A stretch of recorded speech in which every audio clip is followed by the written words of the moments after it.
এই বিষয়বিলাক লাহে লাহে সিৰিয়াছ হৈ আহিছে এই সকল মানুহক গুৰুত্ব দিব নালাগে এই সকল মানুহে কি কৈছে বা কি কৰিছে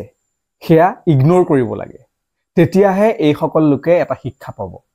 বাৰে বাৰে আমাৰ সংস্কৃতিৰ অংগসমূহক অপমান কৰি থাকিব আৰু আমি সহ্য কৰি থাকিম খং উঠিলে খুব বেছি সোশ্যাল মিডিয়াত এটা গালি দিম তাৰ বাদ দি আমি কি কৰিছো আমিতো একো কৰা নাই মই আপুনি আমি কোনেও একোৱে কৰা নাই মাত্ৰ সোশ্যাল মিডিয়াত গালি পাৰিছো গতিকে এই সকল মানুহৰ বিৰুদ্ধে এটা জনমত গঠন কৰাৰ সময় আহি পৰিছে নহলে আনে আমাক হাঁহিব যে আমাৰ নিজৰ সম্পদসমূহক অপব্যৱহাৰ কৰি থাকিলেও আমি একো নকৰো বুলি আমাক মানুহে হাঁহিব এইজনে যে দেখিছে এইগৰাকী হল কৰিশ্মা নাথ কোন কিয় বিখ্যাত তেওঁ কি কৰে সকলোৱে জানো নেগেৰা নামৰ প্ৰচাৰ কৰি নেগেৰা নামৰ গীত গায় নেগেৰা নামক আধুনিক কৰিবলৈ গৈ তেওঁ সোশ্যাল মিডিয়াত জনপ্ৰিয় হৈ পৰিছিল কিন্তু সেই জনপ্ৰিয়তা পজিটিভ নাছিল ঠিক আছে তেওঁ হিমানখিনি কৰিলে তাৰ পাছত তেওঁ অনলাইন যোৱাৰ প্ৰমোচন কৰিলে আৰু এতিয়া কি কৰিছে তেওঁ আমাৰ পুৰণি যিসমূহ শুনোৱালী গীতমাত আছে সেই গীতমাতবোৰত হাত দি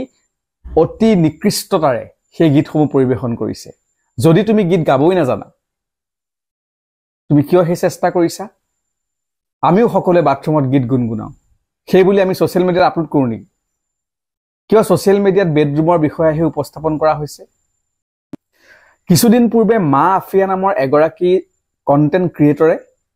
বিলতে হালিছে গীতটি ৰাভাদেৱৰ অমৰ সৃষ্টি বিলতে হালিছে গীতটি অতি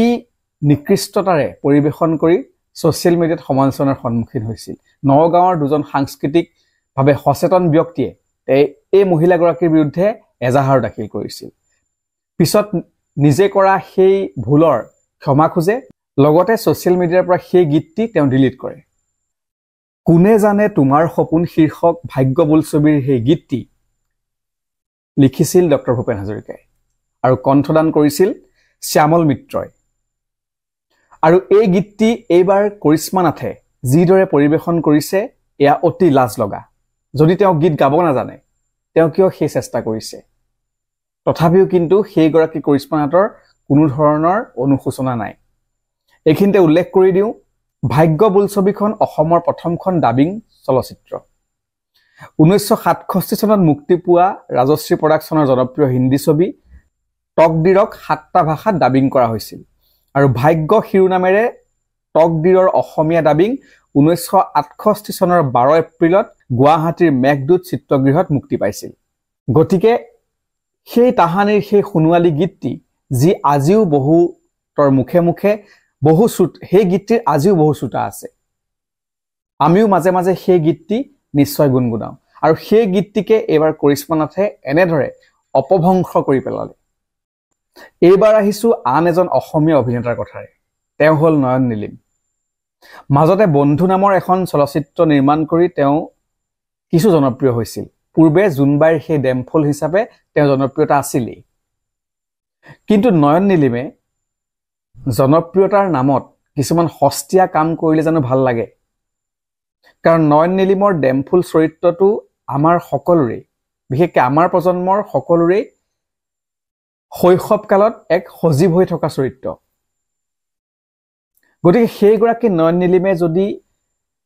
সামাজিক মাধ্যমত কিছু হস্তিয়া জনপ্ৰিয়তা অৰ্জনৰ বাবে কিছুমান নিকৃষ্ট কাম কৰে সেয়া আমি কেতিয়াও সহজে মানি ল'ব নোৱাৰো এগৰাকী মডেলৰ সৈতে তেওঁৰ কি সম্পৰ্ক আছে কি সম্পৰ্ক নাই সেয়া আমাৰ বিচাৰ্য বিষয় নহয় বা তেওঁৰ বেডৰুমৰ আলোচনা আমি কেতিয়াও শুনিবলৈ বা জানিবলৈ ইচ্ছা কৰা নাই কিন্তু তেওঁ বেডৰুমৰ বিষয় সোশ্যাল মিডিয়াত কিয় আপলোড কৰিছে আৰু সঁচা কাহিনী বুলি কিয় প্ৰেংক কৰিছে তেওঁৰ সামাজিক দায়বদ্ধতা একো নাই নেকি বন্ধু সিনেমাখনৰ প্ৰচাৰৰ সময়ত দেখোন তেওঁ বহুত ডাঙৰ ডাঙৰ কথা কৈছিল মাজতে যতীন বৰাৰ ৰাঘৱ ছবিখনৰ মুক্তিৰ সময়ত যতীন বৰাক যেতিয়া সকলোৱে ট্ৰোল কৰি আছিল তেতিয়া নয়ন নীলিমে এটা কথা কৈছিল যে যতীন বৰাই বোলে নিজৰ কৰ্মৰ ফল পাইছে আৰু সেই নয়ন নীলিমে আজি এই কাম কৰিছে তেওঁ নিজকে যতীন বৰাৰ সমকক্ষ বুলি ভাবিয়ে ললে তেনে কথা কৈ আৰু এতিয়া সেই নয়ন নীলিমেই সস্তীয়া জনপ্ৰিয়তা অৰ্জনৰ বাবে এইবিলাক কাম কৰিছে যে নিজৰ বেডৰুমৰ বিষয়ে তেওঁ ছ'চিয়েল মিডিয়াত আপলোড কৰিছে তাকো সস্তীয়া প্ৰচাৰৰ বাবে এই অপসংস্কৃতিবিলাক আমাৰ সমাজৰ পৰা কেতিয়া নাইকিয়া হ'ব ছ'চিয়েল মিডিয়াত হকে বিহকে যিকোনো ধৰণৰ পোষ্ট দিয়াটো বাধ্যতামূলক নেকি দিবই লাগিব নেকি কোনো লোকে জনপ্ৰিয় হ'বৰ বাবে এনে ধৰণৰ বিতৰ্কিত বিষয় কিছুমান ছ'চিয়েল মিডিয়াত আপলোড কৰিব লাগিব নেকি বা ইন্টেনশনালি কোনো লোকে এই কাম কৰে নেকি এইবিলাক বিষয়ৰ ওপৰত মাত মাতিব কোনে